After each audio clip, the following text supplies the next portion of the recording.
రణరంగంలో శత్రువుల యొక్క బాణములు, సమ్మెట, కర్ర వంటి ఆయుధాల వల్ల మరణించిన వీరిని అప్సరస స్త్రీలు స్వర్గానికి తీసుకొని పోయి అతనితో రమిస్తారు.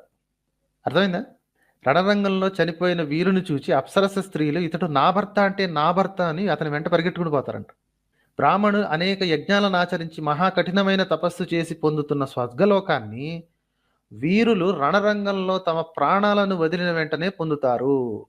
అంటే బ్రాహ్మణులు అనేక యజ్ఞాలను ఆచరించి మహా కఠినమైన తపస్సు చేస్తే, అయ్యో పాపం, బోల్డన్ని యజ్ఞాలు మహా కఠినమైన తపస్సు చేస్తే వచ్చే స్వర్గాన్ని ఈ వీరులు రణరంగంలో తమ ప్రాణాలను వదిలిపెట్టిన వెంటనే పొందుతారంట. ఇంతకీ ఈ వీరులు ఏం పొందుతున్నారమ్మా? వేల కొద్ది, సహస్రాణి అని ఉంది కదా, వేల అప్సరస స్త్రీలు, దివ్యాంగనలు వచ్చి రమిస్తారంట. అంటే ఈ బ్రాహ్మణుడు ఈ యజ్ఞాలు ఆచరించేది, ఈ తపస్సులు చేసేది, ఈ స్వర్గాన్ని పొందుదాం అనుకుంది ఇదే కదా.